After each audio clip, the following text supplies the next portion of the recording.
तो हेलो दोस्तों। तो अभी अपने घर पहुंच चुके हैं, अपने शॉप से अभी अभी तुरंत पहुंचे हैं जस्ट। तो अभी जो है अपने मेरे रूम में दो भाई हैं, जो मेरे एक सुजीत छोटे भाई हैं, दोनों छोटे भाई हैं सुजीत एवं सुमित।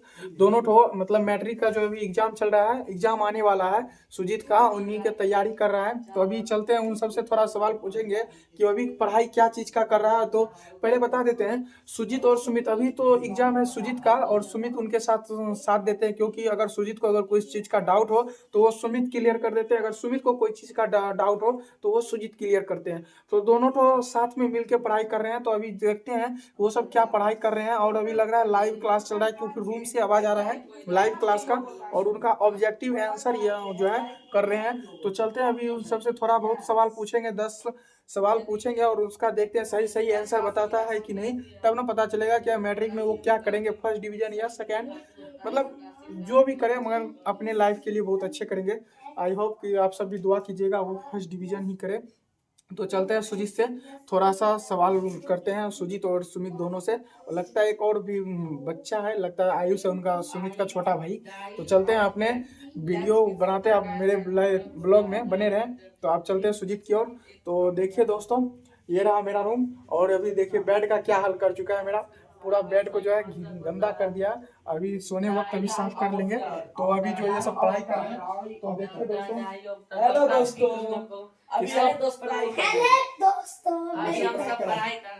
तो चलते हैं इन सब से। तो चलो, तो तुम सब क्या चीज का तैयारी कर रहे हो? मैट्रिक का। अभी का जो है केमिस्ट्री पढ़ रहे हैं। केमिस्ट्री। तो केमिस्ट्री में कौन सा ऑब्जेक्टिव आंसर का मतलब उत्तर दे रहे हो या सब्जेक्टिव का? ऑब्जेक्टिव का अभी पढ़ रहे हैं, ऑब्जेक्टिव याद कर रहे हैं अभी ऑब्जेक्टिव। अच्छा, ठीक है। तो ऑब्जेक्टिव जो याद कर रहे हो वो केमिस्ट्री का चैप्टर तो पता होगा, या बिना चैप्टर का याद कर रहे हो? चैप्टर बाय चैप्टर, या कौन सा चैप्टर है? चैप्टर का नाम क्या है?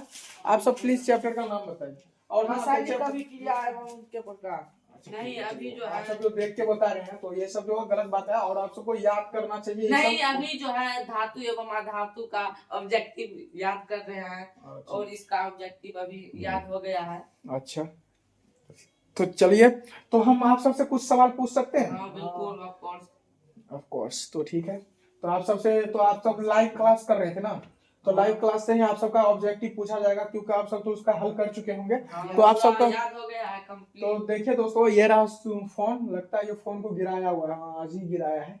तो ये रहा, देख सकते हैं आप सब स्क्रीन पे, ये स्क्रीन फूटा हुआ है तो आप सबको नहीं दिखाई दे रहा है। यहाँ पे लाइव क्लास में यह सब ऑब्जेक्टिव याद कर रहा है, ऑब्जेक्टिव। तो आप सब ऑब्जेक्टिव का आंसर, तो आप सब थोड़ा बहुत हेल्प कीजिएगा, देखिएगा कहाँ गलती होता है, आप सब कमेंट में बताइएगा।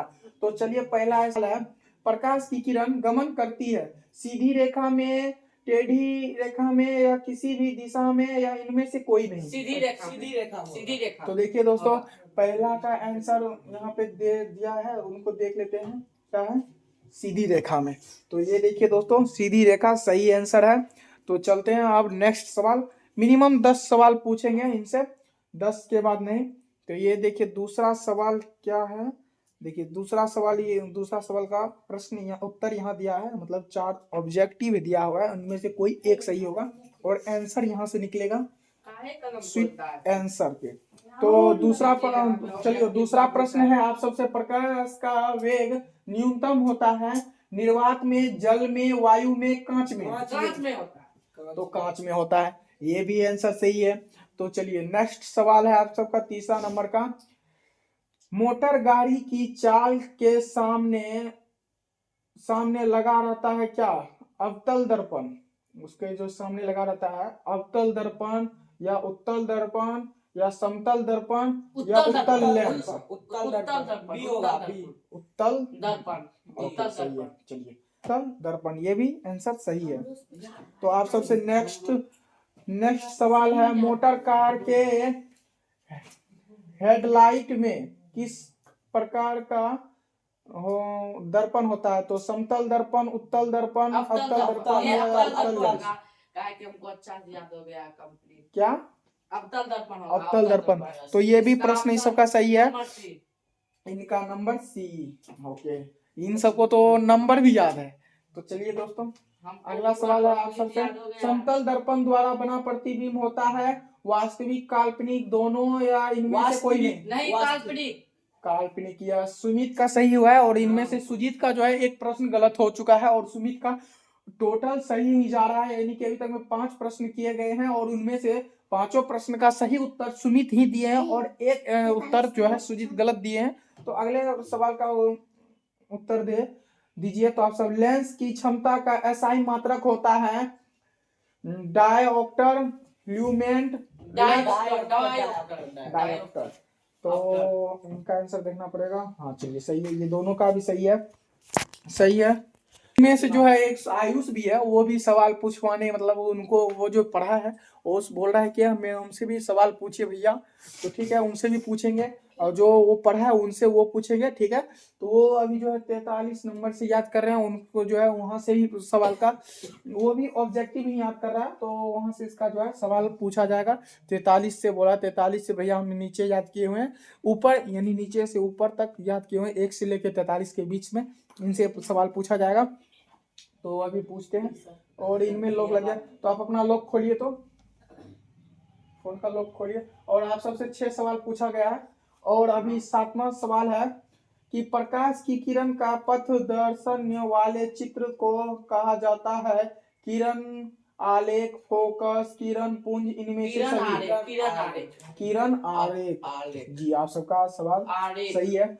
तो 8वां सवाल है, यानी 8 नंबर का सवाल है कि 2D क्षमता वाले लेंस का फोकस सांतर होता है फोकसांतर 50 फोकसांतर 50 सवाल थोड़ा दूसरे ढंग का दे दिया। कितना? 50 20 सेमी, 30 सेमी, 50 50 सेंटीमीटर। 50 सेंटीमीटर, ठीक है। उत्तल लेंस का फोकसांतर 50 सेंटीमीटर है, तो उसकी क्षमता होगी तो +5D -5D या +2D। ओके, बिना ऑब्जेक्टिव दिए हुए ये सब जो है अपना आंसर बता चुके हैं, बिना ठीक है हिंट का, यानी कि बिना किसी एक भी क्या हुआ सर कहेगा तुम सब। तो चलो लास्ट सवाल है तुम सबसे, प्रकाश की किरण की समूह को कहते हैं प्रकाश स्रोत, किरण पुंज, प्रतिदीप्ति या प्रकिरण? बी में क्या है? किरण किरण पुंज ही होगा। किरण पुंज, चलो ठीक है, यही होगा, सही आंसर।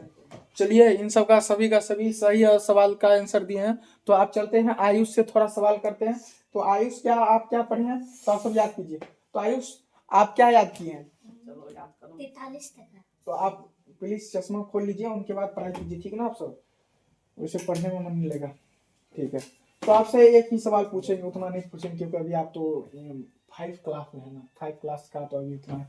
चलिए हम एक सवाल कहीं से भी पूछ लेते हैं कि a के जिस मान के लिए समीकरण x² + 4x + a = 0 के मूल्य वास्तविक और भिन्न होंगे, वह है b/2a minus b/a minus b/2a। इसका आंसर क्या है? आंसर होगा बी।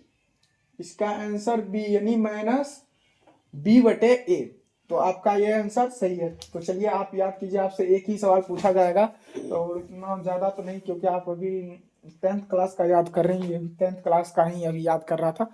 तो चलिए अगले आप सभी को लाइव यानी आप सभी को अगले नेक्स्ट ब्लॉग में आप सबको फिर से लाया जाएगा। तो अभी आज के लिए इतना ही। तो बाय बाय दोस्तों।